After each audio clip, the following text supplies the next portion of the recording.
All right, good morning, everybody. This is Rita Lee. I have the wonderful opportunity to introduce John Koeppe, who is our speaker today.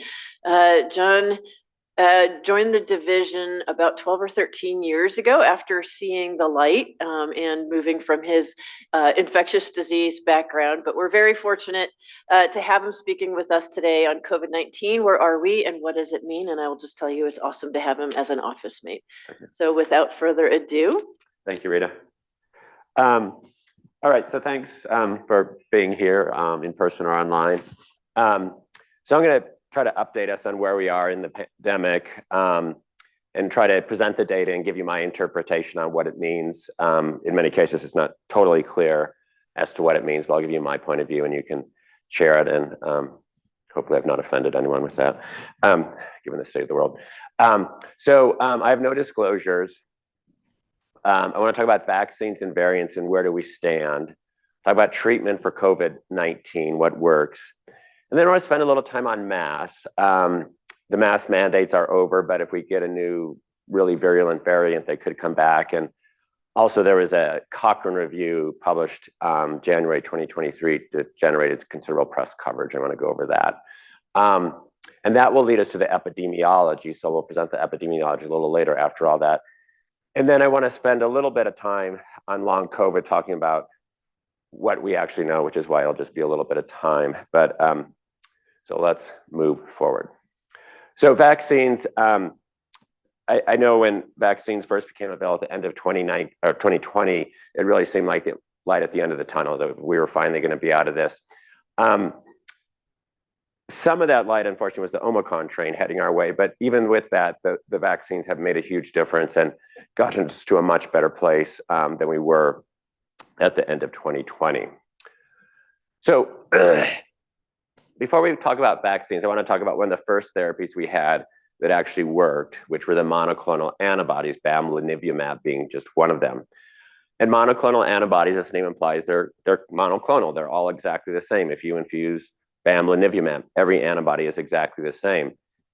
But what they showed is if you have high enough titers of a single antibody binding to a single site, you can very effectively prevent hospitalization. And so they worked great. The problem with the monoclonal antibody is, of course, if that part of the virus mutates, you go from very effective to not effective at all. So a better approach are polyclonal antibodies. And that's what we get when we recover from an infection or a vaccine. And vaccines are really trying to give us the immunity we get from having had infection without all the morbidity and mortality that comes from having the infection. So here in this cartoon, we've got 7 different antibodies, all binding to the receptor binding domain, but all binding slightly differently, such that when mutations occur, I lose some. But if these other antibodies that still work are in high enough titer, I'm either hopefully not going to get infected or my infection will be fairly mild. So that's what we get from vaccines and natural infection. So one of the ways we can get over an imperfect vaccine is by boosting, sort of an idea that if some antibodies are good, more antibodies are better. And we saw that 2 doses versus 3 doses, you are much more likely to get COVID with 2 doses versus 3 doses. That was during Delta. Delta was a more transmissible virus, but it was not. But it did not escape the existing immune responses. And then Omicron, we got much less of a benefit with a 4th dose versus a 3rd dose, but it was still some benefit. And Omicron was more transmissible and also had the ability to escape many of our antibody responses. So how good are our vaccines? The original vaccine was amazing, 90 to 95% efficacy, which is really very few vaccines are that good. And I think part of the reason it was that good, it was developed in a year, which is an amazing achievement.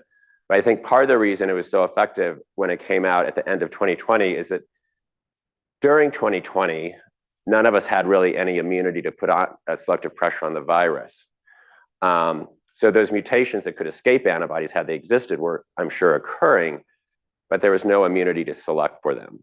So when it came out, it was incredibly effective. Obviously, since then, its efficacy has been decreased.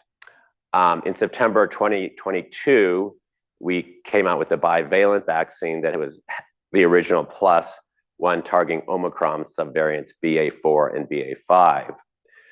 And then the current vaccine that targets XBB 1.5 has, again, about a 50% efficacy. And this 50% efficacy is similar to another RNA virus that we changed the vaccine for every year, that's influenza.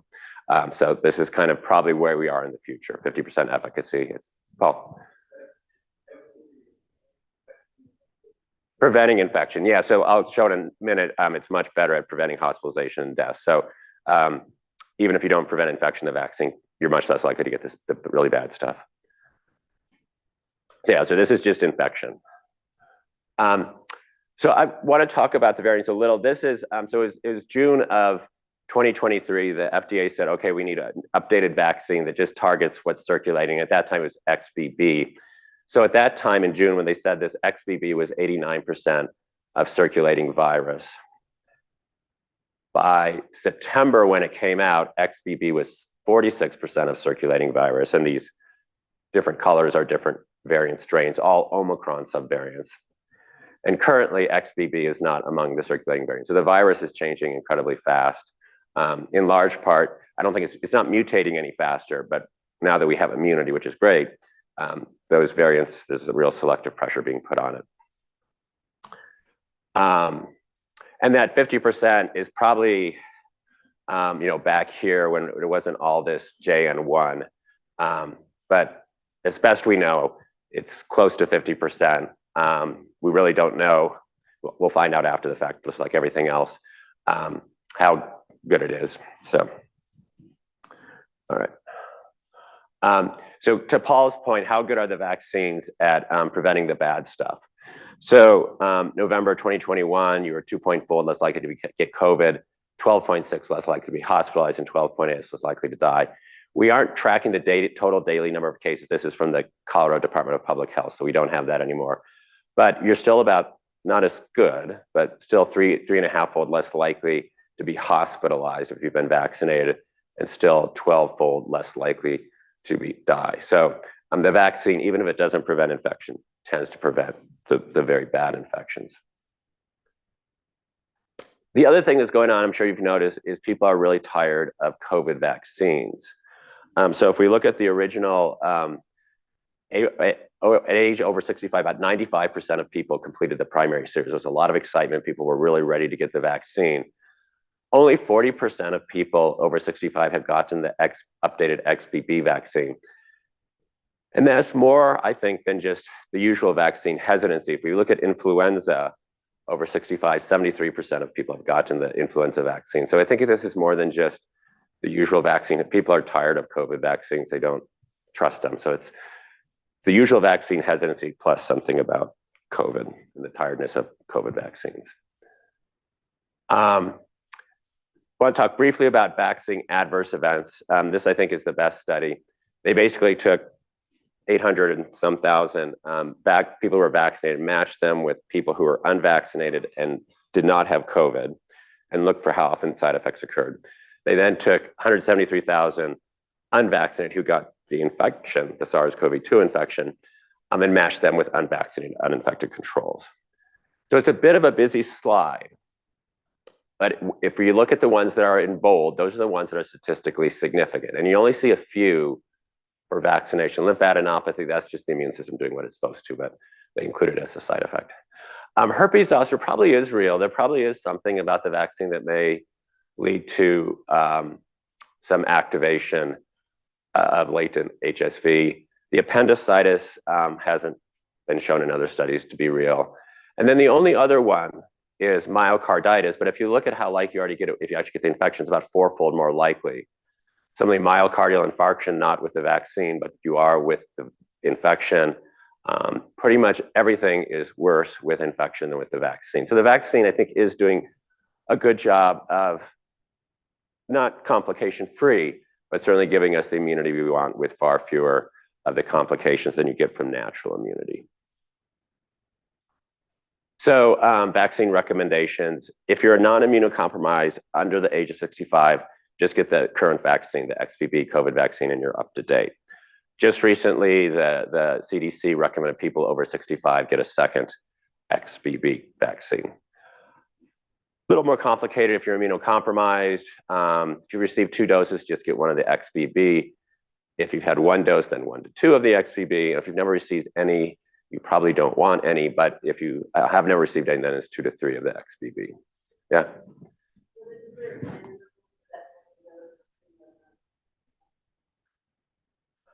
That is a great question. One thing I meant to say at the start of the voice is there's things people in the audience almost certainly know that I don't. An example of this is I got this little viral crud last Thursday. And I said, I should probably go home and test myself for COVID. I didn't know what the policy was if I actually tested positive. So I had to swing by James' office. The answer is, I'll get back to your question. If you're symptomatic, stay home. If you're not symptomatic, wear a mask. Anyways, back to Rita's question was, what's the interval? I want to say 3 months, but I don't know. If there's anyone in the audience who I'm sure knows, has some details I don't, please feel free. I think it's 3 months, but I don't know. So if you want to look that up, you can educate us. That's a good question. I want to end with just a note about Novavax.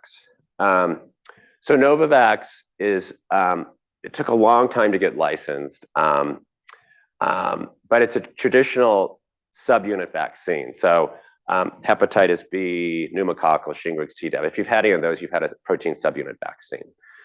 The original Novavax vaccine looks to be about as effective as Moderna and Pfizer, although it wasn't compared head to head. And so this is available. So there may be a few patients out there who just don't trust the mRNA technology, but aren't categorically vaccine adverse, who Novavax might be an acceptable alternative. I've not convinced anyone to get this who is opposed to the other vaccines, but you may have more success than me. But this is one thing to just be aware of. Questions before we move on to therapy? Okay. So what therapies do we have for SARS-CoV-2 that may approach the power of a mom's hug?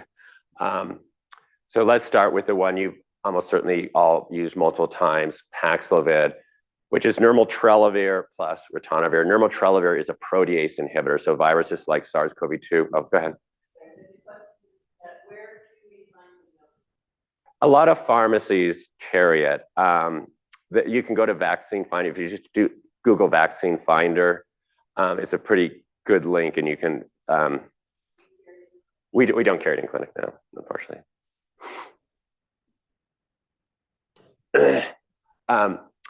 So we're going to talk about Paxlovid, remdesivir, and molnupiravir. The one thing to note about these studies, they were all done a little earlier in the pandemic, and being vaccinated was an exclusion criteria.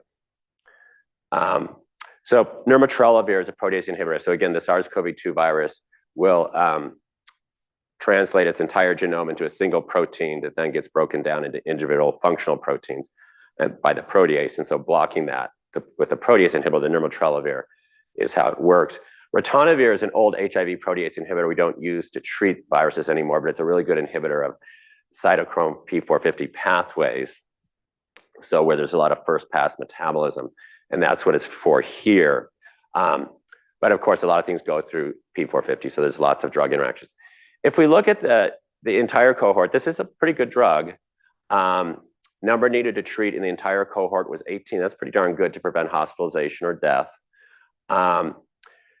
If you look at the number who were antibody negative, it's only 9.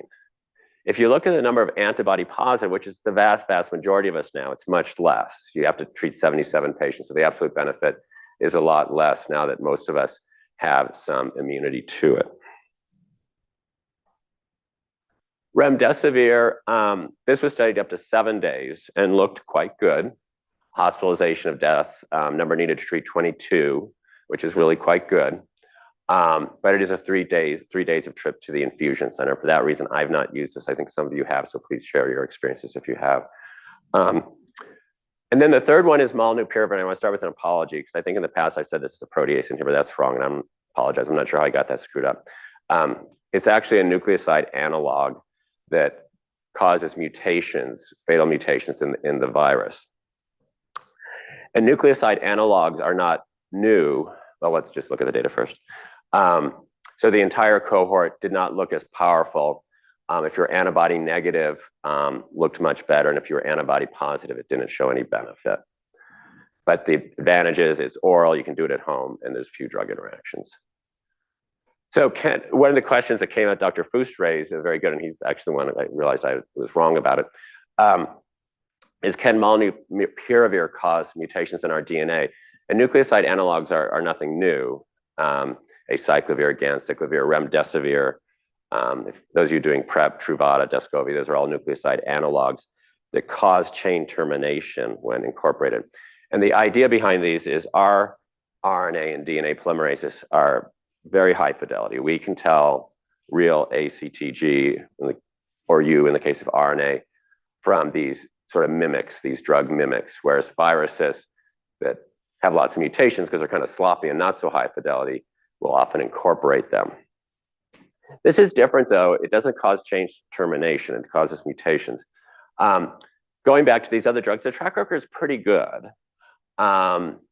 There has been some toxicity, especially with some of the early antiretrovirals for HIV, probably got incorporated into mitochondrial DNA, which probably came from bacteria less high fidelity and caused mitochondrial toxicity leading to the lactic acidosis.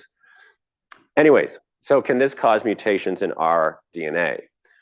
The short answer is we don't know, but basically it goes back and forth between these two forms. And if you're looking for the difference, it's this double bond here, changing to this double bond. So this would pair with G and this would pair with A, but because it goes back and forth, you get mutations in the complementary strand. And so the question is, can this cause mutations in us? So there's no clinical data, but you wouldn't expect that. If it's causing mutations that might lead to cancer, that's years down the road. So I don't really think we can say much about that. In vitro data, I found 3 studies looking at this, basically taking mammalian cells, putting them in the presence of molnupiravir, getting the cells to replicate and looking for mutations. One study showed no mutations, but the other 2 did. So I don't have an answer. I certainly don't think it's an unreasonable concern that people have. I have used this drug, but it's something we don't have an answer for. So I don't know if anyone wants to add anything, but I think it's something to keep an eye out for. It's certainly not our go-to drug. Obviously, Paxlovid is our go-to drug if you can. And then I suppose a shared decision-making between remdesivir and trips to the infusion center versus this. I want to talk about, we talked about how these studies excluded people with vaccination. Now most of us have some degree of immunity, either from infection, vaccine, or both. So if we look at the benefit of Paxlovid during the Delta surge, it definitely, it was only in people over 65 that benefited. But if you look at the benefit of immunity, immunity is your bigger protector. So yes, there's a role for these drugs in people with immunity, but it's probably less. During the Omicron surge, molnupiravir did show some benefit in persons 40 and up, which contradicts the original study. The absolute benefits are small. So my take on this is, this is just viral crud. I've tested 3 times at home, and once the flu been, I don't have COVID. But if I did, I'm 56, I have diabetes, it's well controlled, I'm fully vaccinated, I'm otherwise healthy. I don't think I need Paxlovid. You may disagree with me, but just because I check a box for high risk, I don't personally feel I need Paxlovid, but you're all welcome to disagree with me. Are we seeing resistance? And so, did I skip ahead? Okay, nirmatrelvir, in other words, Paxlovid. Different studies, so looking at 3D crystallography predicting this mutation could cause resistance. Those mutations are found in the community. What that means in actuality, we don't know. A more recent study found low rates of resistance. So no clear evidence of resistance. I think clinically it's hard to tell if I had COVID and you chose to give it to me and I get better, is that because my virus isn't resistant to Paxlovid, or is it because I was bound to get better anyways? It's hard to say. Remdesivir, there has been some resistance found during treatment in people who are immune compromised in the hospital and prolonged therapy with remdesivir. So this has happened, but it appears fairly rare and it's not widespread.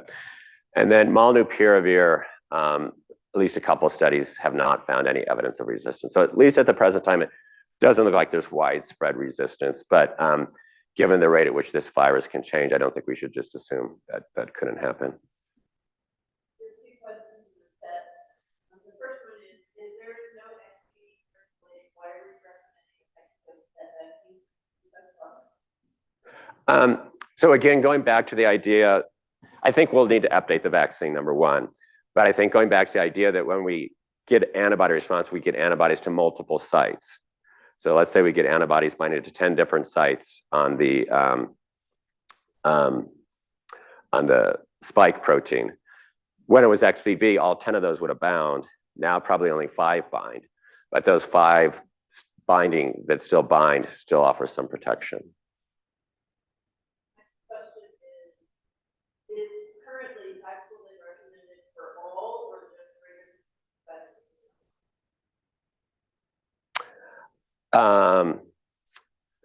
I don't, so again, someone who knows that, I don't think it's for all. I do think there's a shared decision making. So I don't think it's recommended for all, but if someone else wants to check the CDC website and correct me. Okay. Is there any evidence that Paxlovid was future immune response? That's a good question.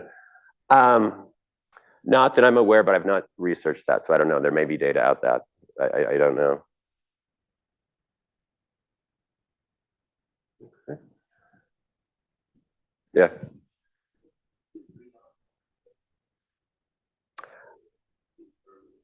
Yeah, there is some evidence of that. I'll come to that when we talk about long COVID. It looks like about a 4 to 5% absolute risk reduction in long COVID.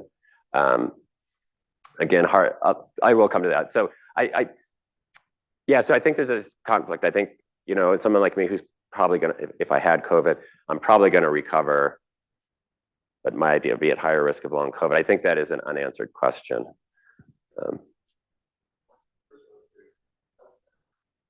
Did you?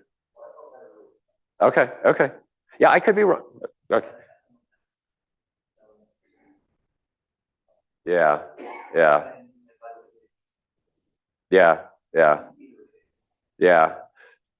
So just comment that about Paxlovid for long COVID, and we'll get to that, but there is some evidence that it does decrease the risk of long COVID, and anecdotally has made symptoms get better much quicker. So you're welcome to disagree with me on my statement about Paxlovid. So I want to talk about masks. This was a study published in January of 2023, and it looked at masks, N95s, surgical masks, hand hygiene, social distancing, and found that none of it provided any benefit. And it generated some press coverage. So one by Brett Steffens, the mask mandates did nothing. Will any lessons be learned? And in his editorial, he mainly quoted the lead author from an interview and really took Rochelle Walensky, who was then the head of the CDC, to task, saying she had mass shame people. She needed to apologize. If the CDC wanted to get any credibility, they had to acknowledge their errors and really apologize. And then about 3 weeks later, Zeynep Tufekci wrote an editorial also talking about the study. Here's why the science is clear that masks work. And although I don't think she said that's clear, I think she did a much more thoughtful review of the study itself. So let's look at the study. And I don't know if this is true of all Cochrane reviews, but all the Cochrane reviews I've looked at only look at randomized clinical trials.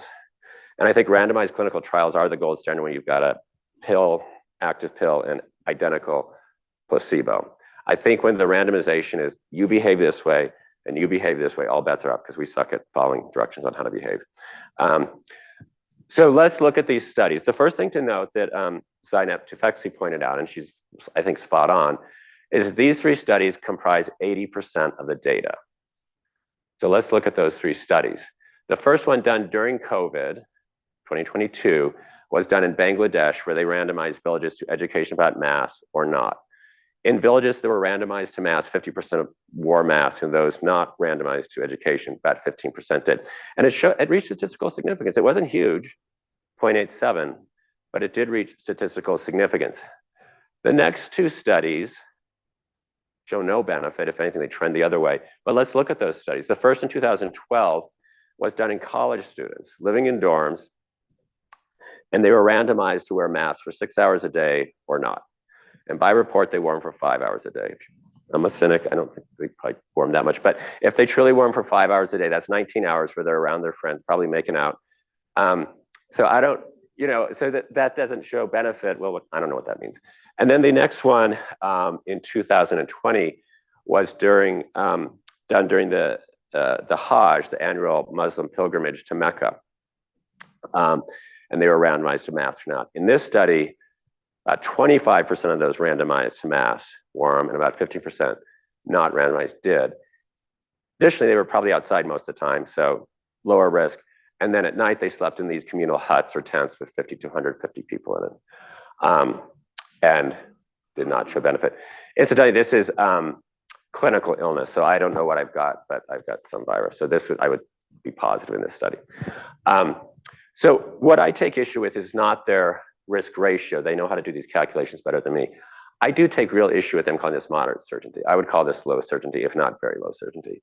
The next study, this looks at confirmed diagnosis. So you do a full PCR on me and find out whatever virus I've got.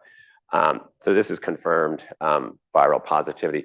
Again, the three studies provide 80% of the data, and they are the study in college students, supposedly wearing masks for 5 hours a day, and pilgrims during the Hajj. The third study is done during the pandemic, very early on. This is surgical masks. When I looked at this, it looks like a lot of cloth masks, showed a trend toward benefit that was small. So again, I don't take issue with their risk ratio. I do take issue with them calling it moderate certainty. I think this is low certainty, if not very low certainty. The closest thing to a truly controlled experiment was done in hamsters. It's apparently the Syrian blonde hamster can get an infection very similar to us. So they would infect one hamster, blow air from his cage to an adjoining cage with 3 hamsters.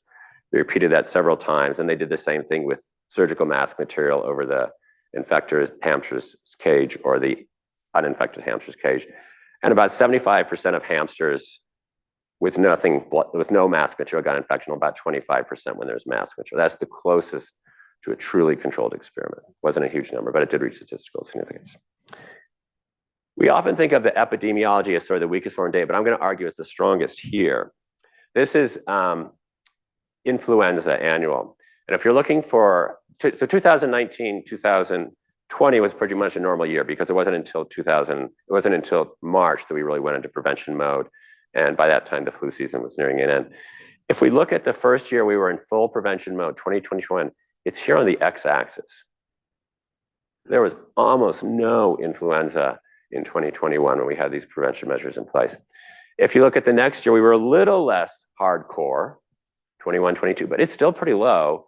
And then it was in the spring, and if you're wondering, this is October, week of the year, so October and then into April. And then the spring, we relaxed most of our measures, and we had a very late surge. And then 2022, 23, most mandates are over, but a lot of people are still wearing masks. And it's still more, but it's still lower than a typical flu season. So it's hard for me to look at that and say these measures did no good. We can look at RSV, and we see something very similar. So for 2020, 21, it's right here on the x-axis. As we get into spring and summer, kids are getting out and got a little more. The following year, a little more. And then what some of my pediatric colleagues have described with kids just not being around any virus for like 2-3 years, once things really open up, they've been clobbered with lots of infections. So why did we see so much COVID?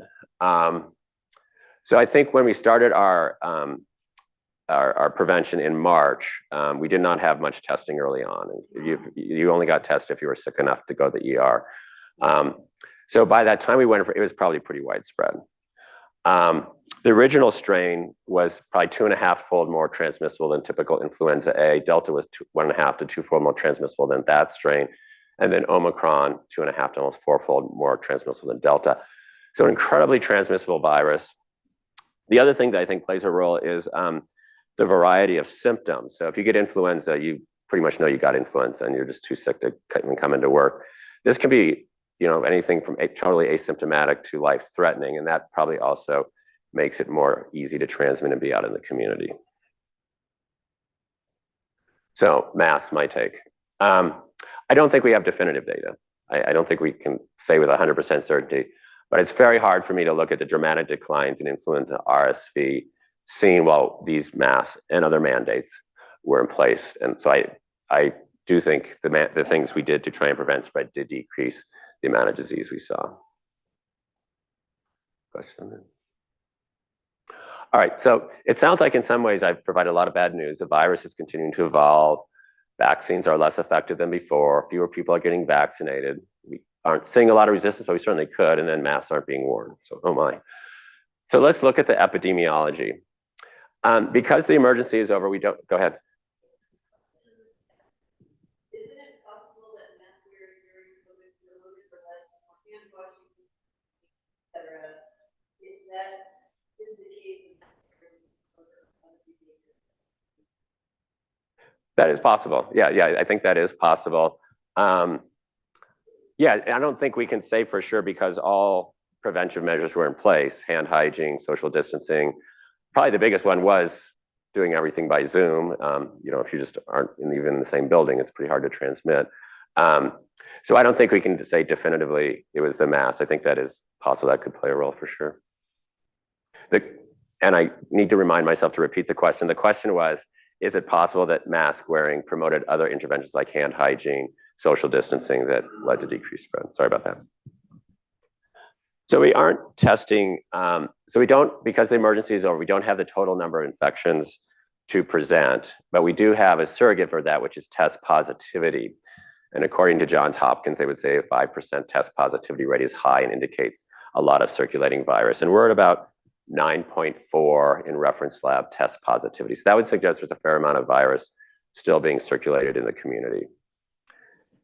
The good news, if we add on top of this hospitalizations, whereas we see in the past, high test positivity rates led to well over 100,000 hospitalizations per week. We don't see anywhere near that. There's still, the trend line follows as test positivity goes up, hospitalizations go up, but not to the dramatic effect we saw before, indicating that our immunity is leading to generally milder infections. If we look at mortality, the news is again good, not to make light of any deaths, but the news is again good, whereas in the past, high test positivity rates led to very high death rates, over 25,000 per week in some points. Death rates are much smaller. The most recent week was 526, which is still a lot, but if you multiply that by 52, that's about 27,000, which is a lot, but it's less than, it's typical of what we might see in a typical influenza season pre-pandemic. It's less than what we see in motor vehicle accidents each year. So I think that we're opened up is appropriate based on the epidemiology. What? Yes, and shooting deaths. Yes. Yeah. I don't know what that number, but I'm sure you're right. Yeah. If anyone knows the shooting, do you know the number of shooting deaths? Okay, so Paul's pointing out that the number of people dying from shooting deaths is less than the number of people dying of COVID at this point. All right, so long COVID. We typically think of COVID, acute COVID up to 30 days, and long COVID, different definitions change, but typically more than 90 days. And there's a lot we don't know. If you do a PubMed search and type in long COVID, you'll get over 31,000 hits. And one of the big things I don't think we know, because the symptoms, with the possible exception of the loss of smell, which is almost certainly unique to SARS-CoV-2, the rest of them are very much like myalgic encephalitis, chronic fatigue, fibromyalgia. And whether the virus is doing something special that's unique to the virus, or COVID-19 is just one more way life can kind of hit you upside the head and leave you reeling with that hit upside the head too many times, blues or greens, as the case may be. I don't think we know the answer to that. If we look at mechanisms by which the virus might be causing, and it's unique to the virus, then there's the acute phase, ongoing symptoms. So some studies have found viral reservoirs, especially in the gut, where you can find RNA in long COVID persons for months after. So that's one possible mechanism. Different studies have shown alterations in the immune system in persons with myalgic encephalitis, but also long COVID. And then there's also concerns that it might affect the microbiome. So multiple mechanisms by which it might affect immunity, the microbiome, cause inflammation. So what we think we know, obviously we know it's common. Symptoms improve with time for most patients. Vaccination is associated with reduced risk, and antiviral therapy has been associated with risk. So we know it's common, and anyone can get it, although it is more common the more severe the disease. So about 75% of people who were with COVID, who were in the ICU, will have symptoms of long COVID. Interestingly, post-intensive care syndrome is well known and described long before COVID. And persons in the ICU without COVID, whether non-COVID, about 75% of people have PIC. So that would maybe one piece of evidence, nothing conclusive, that it's the insult of illness, not necessarily the virus. However, 55% of people who are hospitalized, not in the ICU, have it. I could not find comparable data for other illnesses, but that seems high. And then 34% who were in hospital also seems high, although I don't have comparative data. And then a prevalence around 7.5 to 11%. This is straight out of UpToDate. It's a nice little table that describes the symptoms and how long they tend to last. But again, most of them get better with time. So if you're offering reassurance, I think that's the right thing to be doing. So vaccination is associated with decreased risk. This was done March 20 through April 2022, when most of us didn't have a lot of immunity. And you can see that the odds ratio, 2 doses versus no doses, is 0.64. Likely leading to less severe disease would be my hypothesis, and thus less likelihood of long COVID. When vaccines first came out and people were already struggling with long COVID, some of those who got vaccinated reported they felt better, and there was this hope. No one understood the mechanism that vaccines might actually help with long COVID. Unfortunately, that hasn't been borne out with longer trials. So vaccination after you have long COVID, I think it's still worth getting vaccinated, but it's probably not going to help your long COVID. If my hypothesis that immunity leads, that at least part of long COVID is disease severity, and as we're getting more immune, we're seeing less severe disease, then are we seeing less long COVID? And there is some evidence of that. This is from the Kaiser Family Foundation. Number of people who have ever had long COVID, that's going to increase with time, as you would expect. But the number living with long COVID seems to have declined in this 6-month follow-up. And then this is from the CDC. I took this from, with her permission, Christine Erlandson, who's a wonderful ID doctor researcher, gave a talk on long COVID. And so still a lot of long COVID, but it does seem like the prevalence is decreasing. I would hypothesize more immunity, less severe disease, but certainly could be other mechanisms. Antiviral therapy. So this is a VA study looking at nirmatrelvir, ritonavir, Paxlovid. About 17% of those who did not get Paxlovid developed long COVID versus 12.9%, and those did not even come close to overlapping, so it was highly statistically significant. The absolute risk reduction was 4.5%. So, you know, I don't know the answer to balancing Paxlovid to prevent this versus if we use a lot of antivirals, you might see resistance, but there does seem to be a reduced risk of long COVID with antiviral therapy. And then metformin. So metformin was recently shown, this is a pre-publication, but was shown to reduce the risk of long COVID. Jacinda Nicholas was one of the authors, and I reached out to her and asked kind of what was the idea behind metformin. And apparently what they did is they modeled all sorts of different compounds, what might have activity against the virus. And I don't know how the modeling was done, but they did all sorts of in vitro modeling, and metformin was shown to potentially have activity against the virus. So the original study was placebo, metformin, ivermectin, and fluvoxamine and SSRI, looking at hospitalization and death, and showed no benefit with any of them.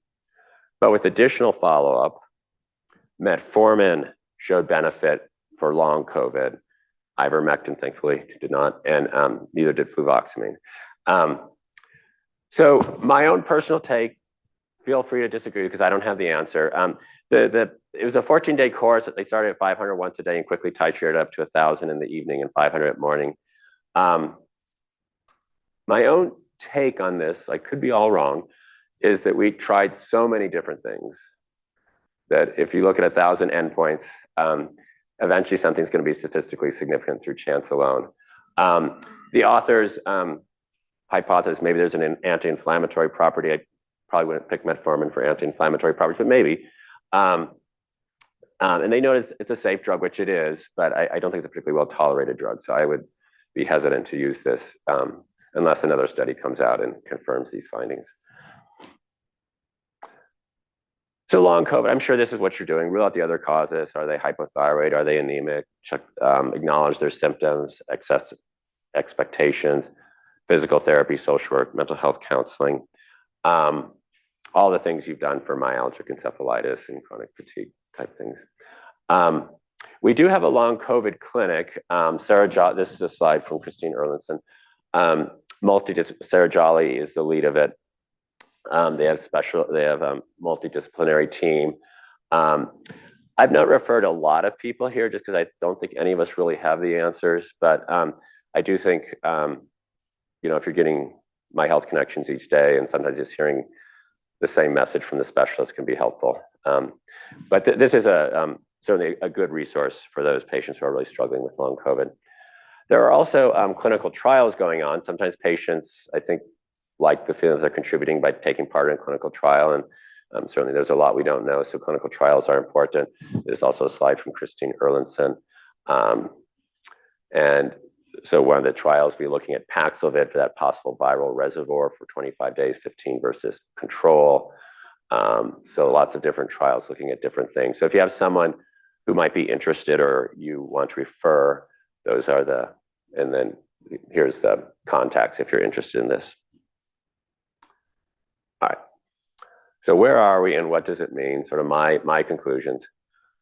It looks like the virus is still out there at pretty high levels based on test positivity rates. So I think there's a fair amount of SARS-CoV-2 in the community.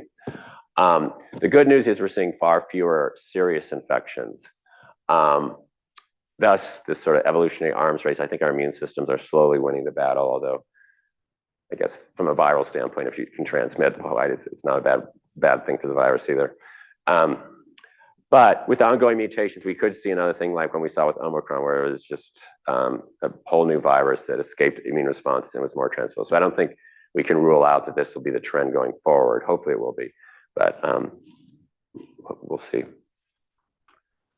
Antiviral therapy is available and it is effective.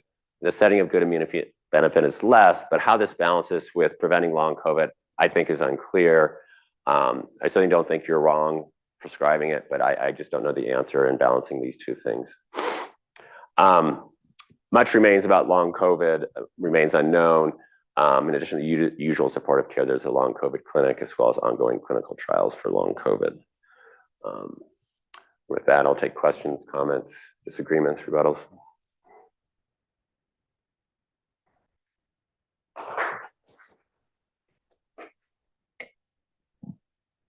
Anything in the chat? Okay. Oh, Rich? Yeah, thanks. so what do you see in the future with vaccine? I think you could justify medically every 6 months. I think probably they're trying to balance people's fatigue with vaccines with maybe less ideal vaccination, but actually getting them to get the vaccine. I think from a public standpoint, I would be happy to get it one every 6 months. I think you could medically justify that. And I think with the RNA technology, you could update it pretty quickly. But I think the downside of that would be that there'd be increasing resistance to just COVID vaccines in general. So my prediction, I've had all sorts of predictions wrong during the pandemic, but my prediction would be probably once a year, even though I think you could medically justify every 6 months.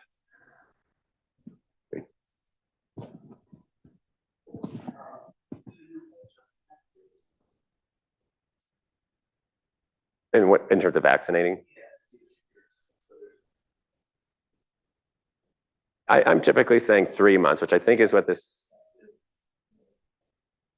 Yeah, I'm typically what I think is what the CDC is saying is 3 months, and then get the booster.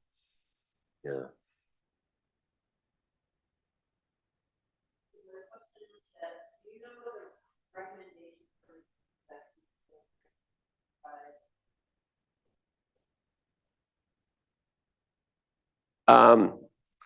I think from what I read, and I read this in the newspaper, is that most of those over 60 hospitalized hadn't been vaccinated, which doesn't mean a second vaccine would be better, but I think it was based on the high rates of unvaccinated over 65, but that's my recollection of the newspaper. So if someone has better knowledge of that, please feel free to update.